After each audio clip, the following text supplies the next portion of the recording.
I personally believe to be successful at anything, you need structure. So here are a couple of work from home rules that help me stay productive as someone who has worked remotely, worked from home for over 5 years now. Rule number one is prioritize movement at least 3 days in the week. If I get 4 days at the gym, oh my God, you cannot tell me anything. You cannot tell me anything. As far as I know, I'm winning. Movement is very essential when you work from home.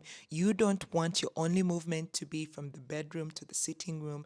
It's gonna take a toll on your body. You may gain a couple of excess pounds or kgs here and there, and you will feel some type of way. At least for me, I know that gaining a couple of kgs will definitely affect my self-esteem and not make me have a good relationship with my body. And that's not something that I want. I want to be comfortable in my skin. And because of the flexibility that working from home, remote work accords me, I think it's essential to me that I prioritize my movement. So I go to the gym at least every 3 days. And if I do 4 days, as I said, I'm on top of the world. So prioritizing movement is very essential.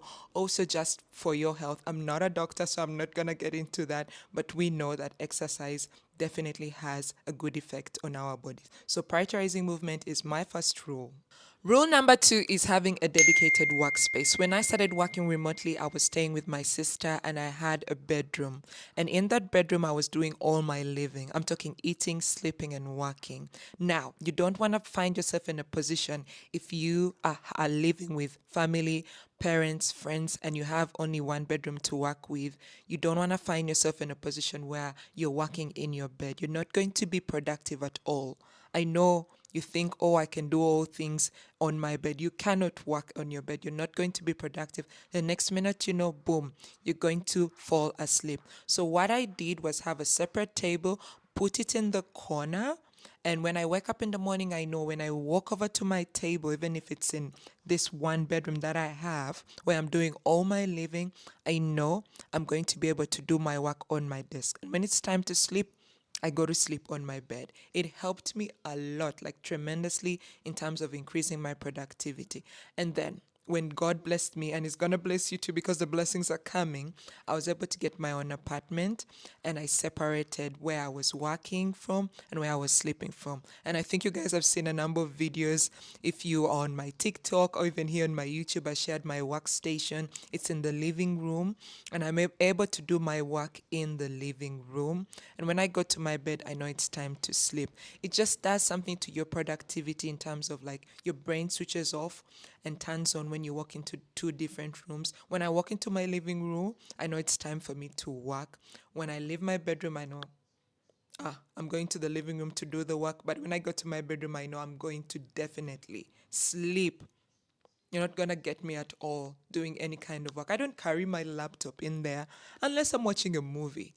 But 9 out of 10 times, I'm doing all of my work from here. So, yeah, having a dedicated workspace can definitely help you a lot to be productive if you work from home. Rule number three is having a separate schedule for my mornings and evenings. I tend to spend my mornings focused on my personal growth. It's when I'll go to the gym, it's when I'll wake up and then have a prayer, read my Bible. Personal growth is for my mornings. That's when I'll learn my skills, in demand remote work skills. Remember what I always talk about here on my channel.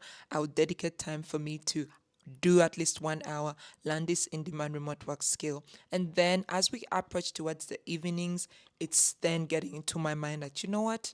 We're supposed to be doing all of this work for my clients, for my YouTube channel. That's when I'll say, oh, let me do a couple of edits, then I do client work. So having a separate morning and evening schedule, it just helps me stay focused. I know when I wake up in the morning, I'm not going to get straight into my work. You cannot work for over 16 hours as a human being.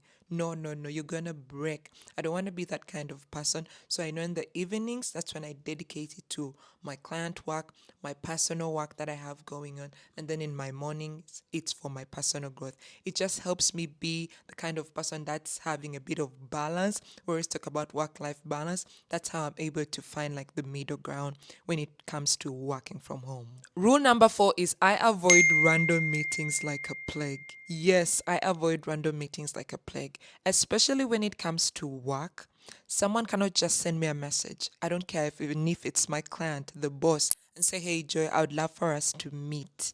during the work hours? No, no, no, that cannot happen. Unless it's very, very urgent and we're working on something that's due, let's say tomorrow or the next day. I'm like, oh, you know what? Let's meet and then talk about this because we are working on this project that's due. But if it isn't due, like it's not very urgent, I don't see the essence in us meeting immediately because I don't know if you guys have ever noticed that meetings actually occupy a lot of mental space. Whenever I have a meeting, I start thinking about it. I'm like, oh, I have to meet somebody at 12. I'm supposed to meet somebody at 1. And it's occupying a lot of mental space.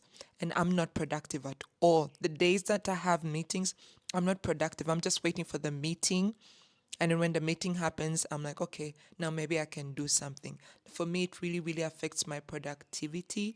And it says something about the kind of structure that you have as a freelancer, somebody who wants to work remotely. You need to always communicate these boundaries with your friends, your family, your clients, so that they know if you want to meet, if it's impromptu, it has to be very urgent.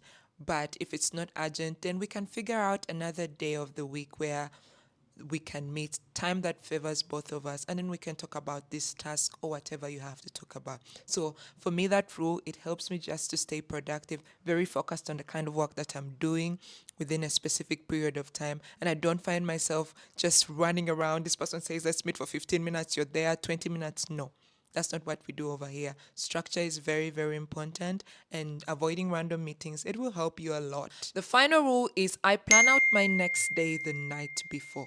For instance, today is Wednesday.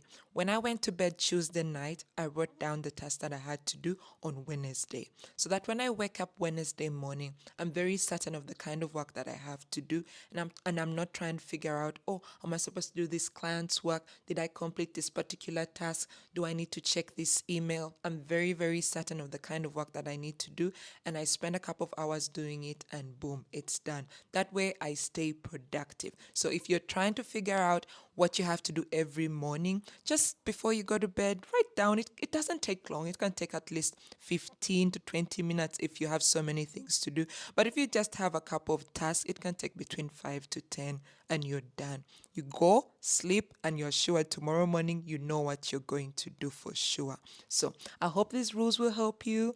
This was me just sharing what I do to help me stay productive at home, because I get lots of questions with people saying, hey, Joy, how are you able to always be in the house and still get things done? It is very, very, very possible. You just have to set up structure. Structure is important. Any person who's successful, they have structure. So I hope these work from home rules can inspire you to work productively from home. I'll see you guys in my next video. Don't forget to like, share this with somebody who wants to work from home, who is interested in remote work, and I'll see you guys. Bye.